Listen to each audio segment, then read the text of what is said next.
আসসালামু আলাইকুম। Hi everyone. সকালবেলায় তো আমি, আম্মু, তামিম আমরা তিনজন মিলে ছাদে চলে গেছিলাম। আর ছাদে আমাদের কুরবানির সময় এরকম করে টাটকা টাটকা গরুর মাংস এভাবে সব মশলা দিয়ে মাখায় শিক দিয়ে পুরানো হয় মাটির চুলায়। তো আম্মু আজকে বলল যে আজকেও নাকি ওভাবে পুরাবে, পুড়িয়ে একটা নতুন একটা রেসিপি ট্রাই করবে।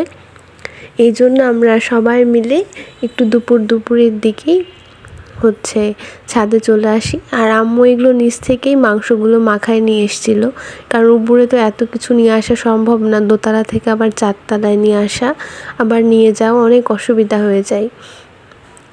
তো এই মাংসগুলো আম্মু এইভাবে আমাদের যে সিমেন্টের চুলাটা এনেছিল ওই চুলাতেই এভাবে পুড়াতে দিয়ে দিল। আর এই চুলাটা অনেক সুন্দর জ্বলে, এই জন্য এটাই সব সময় রান্নার সময় যখন রান্না করে আর কি ছাদে, তখন এই চুলাটাই ব্যবহার করে। আর এই চুলাটাতে আমি আবার মাটি লাগাই দিয়েছি। আর এইখানে তো তামিম ছাদে এসে খুব লাফালাফি করছে। ও যেহেতু বাইরে খেলতে যেতে পারে না, আর এখন অনেক ছোট ছোট মানুষ, তো এইভাবেই ছাদে নিয়ে আসা হয়, তখন ছাদে নিয়ে এসে এভাবে খেলে। ওই বড় একটা লাঠি পেয়েছে, ওই লাঠিটা দিয়ে কাক তাড়াচ্ছে, একটা কি উপরে ছাদে তুলে মারছে, দিয়ে মিস্ত্রিদের সাথে আবার কথা বলছে, ওই পারে বিল্ডিং হচ্ছে ওখানে। আর আমাদের উপরে 2টা রুম আছে, রুমগুলো অনেক বড় বড়, এগুলো এখন একদম ফাঁকাই থাকে, কেউ থাকে না। তো এই বড় রুমে এসে ওই ফুটবল খেলছে এইখানে। আমার যখন কাজিনরা আসে, মানে আমার ছোট ফুপির ছেলেরা, দিহান, তসিন ভাইয়া, তখন ওরা 3জন মিলে ছাদেই ফুটবল খেলে, ক্রিকেট খেলে। তো এখানে তামিম খেলছিল, আর আমি যে ওদিকে দেখছিলাম যে মাংস পুরানো কত দূর হয়েছে, যে দেখি প্রায় এটা হয়েই গেছে, আর একটু হবে। দিয়ে ওটা তুলে নিয়ে আম্মু এখানে নতুন করে আবার দিয়ে দিল। দিয়ে মাংসগুলো যখন হয়ে গেছে নিচে নিয়ে আসলো, আর আম্মু এগুলো ছোট ছোট করে এখন কেটে নিচ্ছে। আর এত সুন্দর একটা স্মেল বের হচ্ছিল মাংস পোড়ার। এটা আমরা কুরবানি ঈদেই বাসায় করে খাই। আর এপারে আম্মু শুকনো মরিচ তেল দিয়ে ভেজে নিচ্ছিল। তারপরে মাংসগুলো ছোট ছোট করে কেটে রেখেছিল, ওগুলো এখন ভেজে নিচ্ছে হালকা করে। এইভাবে আগে আমরা কোনো দিনই খাইনি, এমনি মাংস পুরাই খাওয়া হয়েছে কুরবানি ঈদে।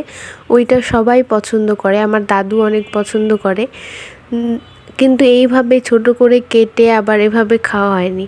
তারপরে আমাদের ছাদে একটা মৌচাক হয়েছে, তো মৌমাছিগুলো উড়ে চলে গেছে, তো তামিম বলছে আমি মৌচাক কাটবো।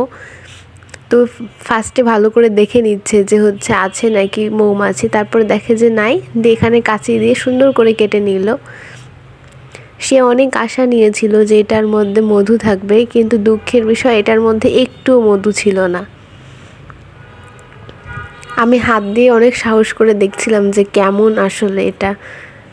নানু বাসায় নানু যখন বড় বড় মৌচাকগুলো নিয়ে আসে, তখন ওটা আমরা খেয়ে খেয়ে দেখতাম, মানে পুরাটা খেতাম, মোমের মতো লাগে। তো আবার আমি এসে দেখি যে আম্মু এদিকে শুকনা মরিচ, পেঁয়াজ, লবণ এগুলো সুন্দর করে ডলে ডলে নিচ্ছিল। মানে এটা আসলে মাংসের ভর্তার মতো অনেকটা, মানে ভর্তার মতোই তো করছে। তো এখানে সরিষার তেল দিয়ে দিচ্ছিল। আর আম্মু এখানে এত সুন্দর করে যত্ন সহকারে একদম বানাচ্ছে এটা, মানে খেতে কেমন হবে সেটাই আমরা ভাবছিলাম। এটা তো ট্রাই করার জন্য আমাদের বাসায় সবাই অনেক এক্সাইটেড ছিল। বাবা যখন আসলো দুপুরবেলা ভাত খেতে, তখন এটা বাবাকে দেওয়া হলো। বাবা বলছে এটা আবার কোন নতুন রেসিপি আবার বানাইছো।